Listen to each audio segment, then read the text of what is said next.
Atenção! Começa agora uma teleaula de História do Ensino Médio. Você vai assistir a teleaula de número 74. Bons estudos!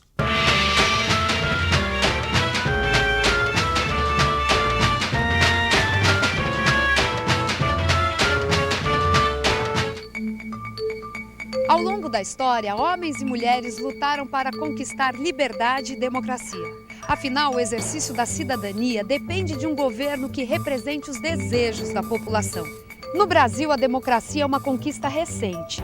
Mas o que é preciso para se construir um país democrático? Na teleaula de hoje, você vai conhecer melhor o caminho que o Brasil percorreu para chegar à democracia. Vai entender o que foi o movimento das diretas já. E vai saber o que são as ações afirmativas.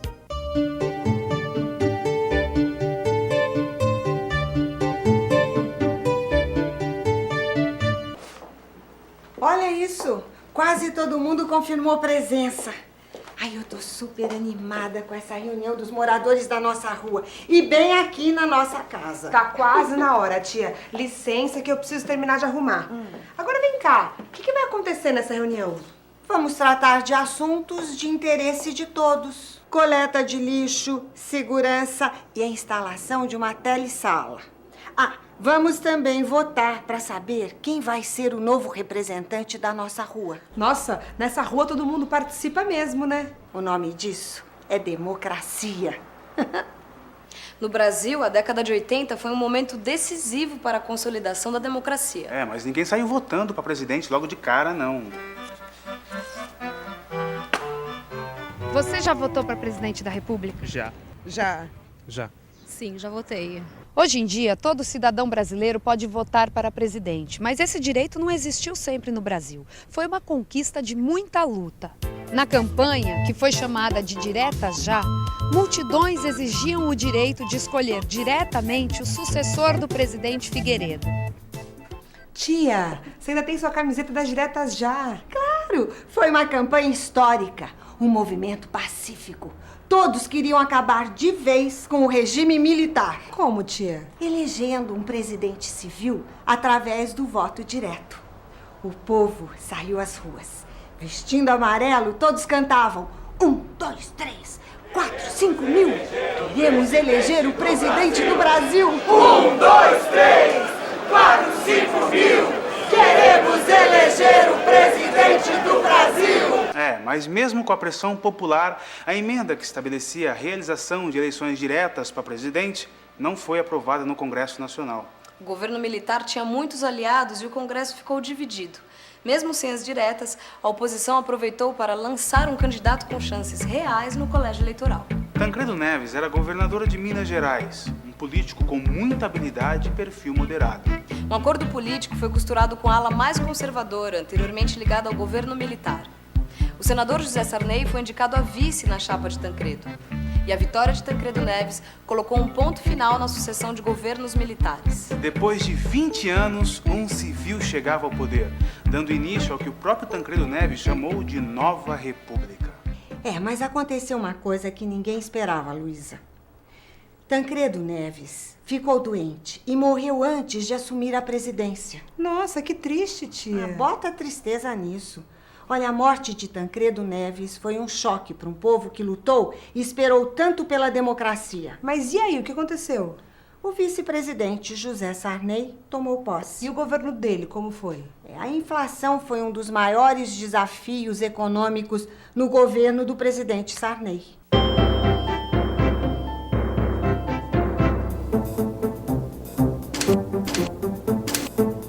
Na área econômica, o governo José Sarney se caracterizou pela instabilidade. No início do seu mandato, a inflação chegou a 224%. A diminuição do poder de compra era cada vez maior. No início dessa frágil democracia, traumatizada pela morte de Tancredo, ainda vigorava a legislação autoritária do período militar. O país precisava de uma nova Constituição. Você sabe o que é uma Constituição? A Constituição define as normas de um país, define todas as condutas que um cidadão pode ou não ter. Constituição é algo que serve para mostrar que há uma democracia, que todos têm o direito de poder participar, votar. Constituição são as leis que regem o país. é uma lei maior para legislar as outras leis. Uma Constituição trata de todas as regras que orientam a vida em sociedade, seja no setor econômico, político, educacional ou social. Em 1985, foi eleita uma Assembleia Constituinte. A missão dela era elaborar uma nova Constituição brasileira. É isso aí. Educadores, estudantes, empresários, sindicalistas, fazendeiros, líderes religiosos e vários setores da população brasileira se dirigiram ao Congresso Nacional. Cada segmento queria fazer valer seus pontos de vista na elaboração do conjunto de leis. Até que, por fim, no dia 5 de outubro de 1988, o deputado Ulisses Guimarães saudou a promulgação da nova Constituição brasileira. O documento da liberdade, da dignidade, da democracia, da justiça social do Brasil. Que Deus nos ajude que isto se cumpra. Uma Constituição que trazia avanços nos direitos individuais e sociais. Depois de um período marcado por práticas autoritárias, esse novo conjunto de leis apontava princípios para a defesa de liberdade e dos direitos individuais. O racismo, por exemplo, passou a ser crime. Um crime que nunca prescreve e é inafiançável. E tem mais, a nova Constituição também ampliou os direitos políticos de todos os cidadãos. Analfabetos e jovens, a partir dos 16 anos, também conquistaram o direito ao voto. Tia, quando é que finalmente o povo brasileiro começou a votar para presidente? Em 1989. Surgiram diversos partidos e candidatos. Foi um momento importante para a afirmação do Estado democrático no Brasil.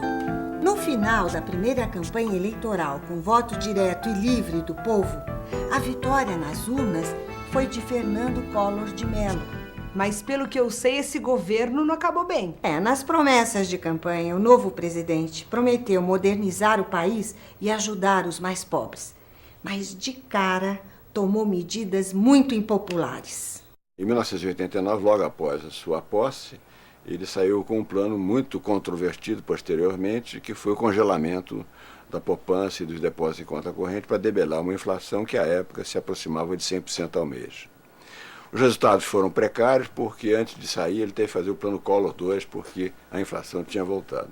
Mas mais importante do que tudo isso foi a contribuição do presidente Fernando Collor de Mello na abertura da economia brasileira. A tarifa é o imposto que o país cobra para permitir a importação de produtos. O Brasil era uma economia fechada, portanto, esse imposto era elevadíssimo, era 52% em média, e foi reduzido em média para 14%. Isso obrigou a empresa brasileira a se tornar muito mais competitiva para poder fazer face à competição dos produtos importados. No meio do mandato do presidente Collor, o governo foi acusado de consentir no desvio de uma imensa quantidade de dinheiro público. Uma CPI, Comissão Parlamentar de Inquérito, revelou um esquema de tráfico de influência operado por Paulo César Farias, o homem de confiança do presidente. A CPI chamou a atenção de todo o país e, juntamente com os movimentos de rua e os setores organizados, realizou o primeiro processo de afastamento de um presidente na história do Brasil. Os carapintadas tiveram grande participação na campanha pelo afastamento do presidente Fernando Collor de Mello. Ai, tia, eu acho que eu não sairia por aí com a cara toda pintada desse jeito. Sairia sim. Os estudantes se envolveram, como há muito não se envolviam, na campanha pela moralização política. Pintaram os rostos de verde e amarelo e participaram das manifestações. E deu resultado, tia? Ora, se deu! No segundo semestre de 1992, o presidente Collor sofreu um impeachment, ou seja, foi impedido de permanecer no cargo. As instituições democráticas já estavam em pleno funcionamento. E aí, tia, o que aconteceu? Seguiu-se a Constituição. Assumiu o governo o vice-presidente, Itamar Franco. Puxa, um vice de novo? O agora presidente Itamar Franco conduziu o país até as eleições diretas de 1994. No governo dele, a inflação foi controlada através do Plano Real. A moeda brasileira foi equiparada ao dólar. Houve aumento da taxa de juros e privatização de empresas estatais. Tudo sob o comando do ministro da Fazenda, Fernando Henrique Cardoso, que na eleição seguinte seria eleito presidente. A dificuldade para aprovar projetos fez com que o governo de Fernando Henrique Cardoso fizesse acordos com políticos conservadores do Congresso. Por causa desses acordos, várias emendas constitucionais foram aprovadas, entre elas a emenda da reeleição. Na área econômica, o Plano Real manteve a inflação sob controle. Em primeiro lugar, o governo Fernando Henrique teve a responsabilidade de estabilizar o Estado democrático que tinha sido construído pela Constituição de 88. A democracia no Brasil só se consolidou quando o Estado conseguiu estabilizar as suas bases materiais e dar estabilidade à moeda. A outra inovação foi refazer a relação entre o Estado e a economia. O Estado deixou de intervir diretamente na economia e passou a regular apenas a atividade econômica. Em 2002, na sua quarta tentativa, Luiz Inácio Lula da Silva foi eleito presidente do Brasil.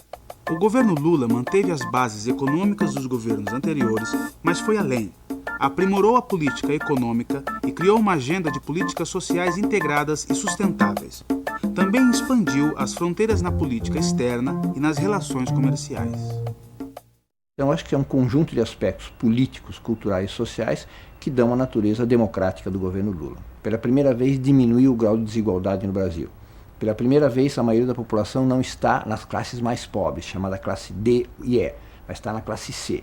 Processo de redistribuição de renda a partir do conjunto de políticas sociais. Só isso já daria um caráter social, democratização social, que nenhum outro governo anterior teve no Brasil. Em segundo lugar, as políticas culturais. A própria população mais pobre, mas que tem sua própria identidade, tem conseguido expressar culturalmente suas identidades, suas produções culturais e trocar entre si. Em terceiro lugar, a política internacional. Privilegiar as relações com o sul do mundo, que somos a maioria do mundo. Com isso, o Brasil tem conseguido incentivar os processos de integração regional, o desenvolvimento do Mercosul, a organização do Banco do Sul, a organização do gasoduto continental, em que o gás vai ser um gás para a América do Sul, e a aliança com os países emergentes mais importantes do mundo hoje.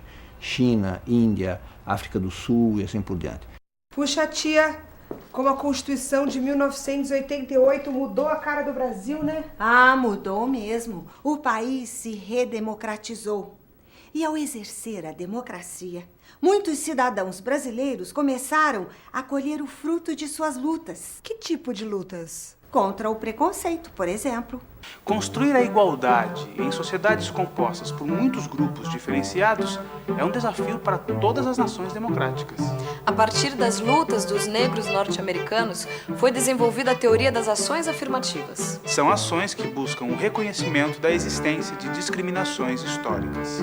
As ações reconhecem a discriminação e formulam leis destinadas a promover a igualdade e o respeito à diversidade. Com a adoção de ações afirmativas, o Brasil começou a produzir bons resultados contra as discriminações. Os índios estão deixando de ser vistos como seres exóticos e começam a conquistar sua cidadania. O mesmo aconteceu com centenas de populações negras que vivem em comunidades remanescentes de quilombos. Desde a promulgação da Constituição, elas vêm conquistando o direito de uso das terras que tradicionalmente sempre ocuparam. Algumas universidades públicas decidiram adotar o sistema de cotas para o ingresso de pessoas que, de outra forma, não teriam acesso à formação superior. Leis trabalhistas foram criadas para proteger a maternidade. Apesar de ainda termos muito trabalho pela frente, é importante notar que muita coisa mudou mesmo desde a promulgação da Constituição de 1988. E para reforçar quanta coisa rolou no Brasil nesses últimos anos, é hora de você ficar de olho na revisão. E atenção, se liga aí que é hora da revisão. Na teleaula de hoje, você viu que a campanha Diretas Já teve um papel muito importante na redemocratização do Brasil. Acompanhou como foram os governos brasileiros eleitos depois da Constituição de 1988. Conheceu alguns avanços dos direitos civis de vários grupos sociais, percebeu que mesmo com a evolução das últimas décadas, a construção de uma nação cada vez mais democrática ainda está em andamento e depende da participação de cada um dos cidadãos brasileiros. A década de 90 foi de aprendizado, de sonho e de lutas. Com muitas dificuldades, caminhamos rumo a um Brasil melhor. A sociedade democrática de hoje é o fruto da cooperação existente numa sociedade organizada. Uma organização que depende da ação de todos nós. Então, Podemos começar a nossa reunião?